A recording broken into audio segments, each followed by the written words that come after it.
you're looking for something not spooky but still Halloweeny to read, then I have a manga recommendation for you. And this title is crazy long.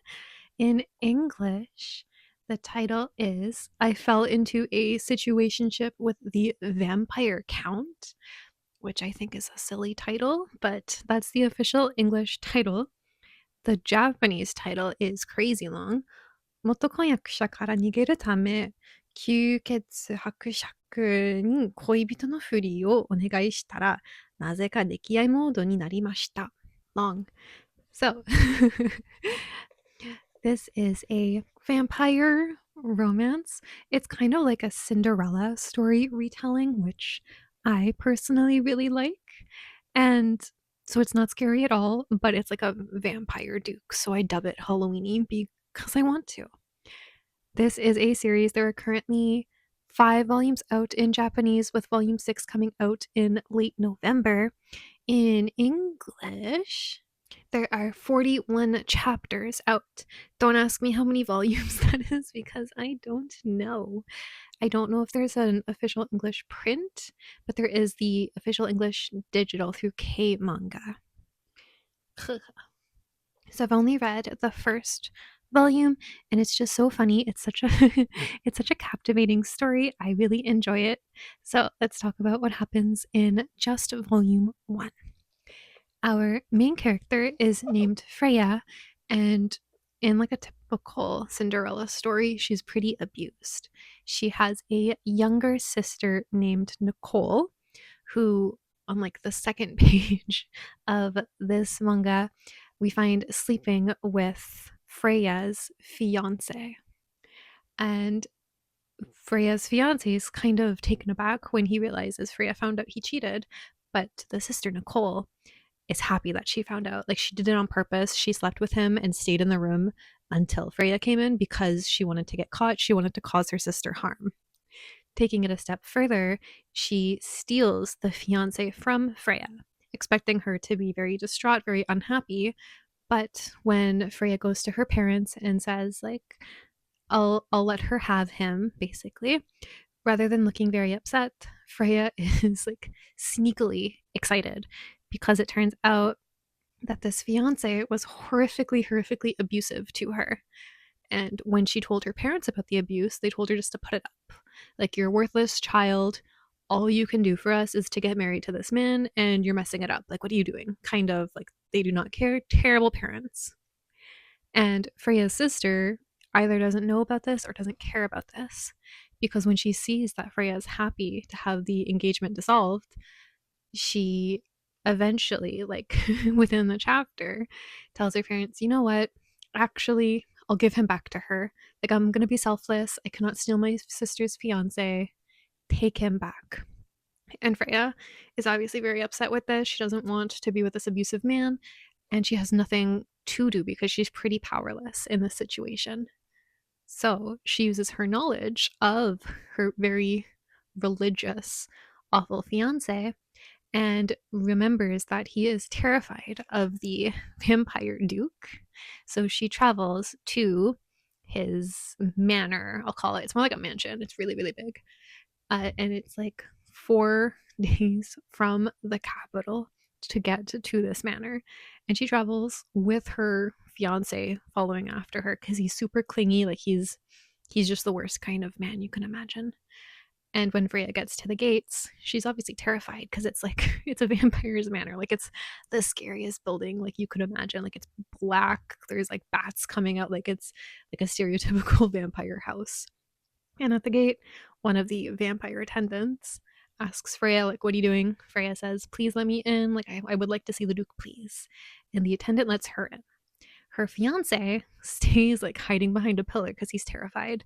He's kind of battling. He wants to follow Freya, but he does not want to meet the vampire Duke. So he stays outside. Freya comes inside. And upon coming inside, she's met face to face with the vampire Duke, who is very vampiric. And she states her case. She tells him, please pretend to be like my boyfriend or my lover until we scare away my current fiance. And she explains the abuse to him. And she says if he does this for her, in return, she'll let him drink all of the blood that he wants from her. And she's pretty proud of this. She was super proud of herself for coming up with this because she figures it must be difficult to find blood to drink as a duke. You know, like being such a famous person, you can't really just go out and find it. So having somebody come to him and offer their blood to him is probably pretty appealing, she thinks. But when she makes this offer to the vampire duke, both him and the servant that brought Freya in burst out laughing because it turns out none of them are actually vampires. They're all just pretending. And it turns out that the Duke, Duke Oscar, looks a little bit vampire-y normally. And living in the countryside, he's really, really, really bored. So, to curb the boredom, he himself spreads rumors out that he is a vampire. And to keep the rumors going, he had his servants paint his manor black. He has everybody dress up, they all put on makeup, like they go all out for it purely because he's bored and he finds it fun. That's it. And he tells Freya, like, honestly, like, I was gonna shoo you away, but I think you're interesting. I think this will be fun. And he takes her in. So she moves in with him purely because he's bored and thinks it'll be fun. He is very much swayed by the countryside is boring, so let me have some fun. And I respect that. You know, the countryside is boring. Why not pretend to be a vampire? And quickly, Freya gets taken in. All of the servants are like so kind to her. And at first, she's a little bit taken aback because growing up, although she is an aristocrat and she was treated pretty poorly herself, her parents and sister treated the servants with like they didn't look at them basically, but they would have Freya pull her own weight. So Freya kind of was out on her own. Well, she was an aristocrat. She wasn't brought up like that. And she wasn't a servant. So she couldn't talk to her family or the servants, really. She was always alone. Now at the Vampire Duke's Manor, everybody's kind to her. And the line between aristocrat and servant is pretty blurred. Everybody is pretty friendly with each other. While they still use respectful language when talking to the Duke, it's clear that they're still like, they're more of a family than anything else. And it's just nice for Freya to see. It helps her let her guard down. All of the servants help her kind of learn, stop apologizing, start saying thank you instead. Like, you have nothing to apologize for. And it's just really nice that she gets to like slowly but surely heal. And then they decide, okay, so we're going through with this plan. We're going to make Freya the vampire duke's girlfriend and we have to sell it really, really well. So they don't give her a makeover, but they bathe her pretty much. Like they make her hair really nice. They help her gain her confidence more than anything, in my opinion. And they take her shopping where they spend a lot of money on her, to the point where the servants joke that the duke's hobby is spending money on young women and he can't deny it. He's rich and it seems like he was just waiting for somebody to buy things for, which I'm kind of jealous about. But so it's really nice. She starts to gain confidence and they tell her, okay, you need to learn how to play the part of the vampire duke's girlfriend. You need to be not like a villainess, but you need to be somebody who isn't not just feared, but is like admired from a distance, like a petal or like a flower on a cliff, like a takane no hana, where it's beautiful but it's unreachable. She needs to become that.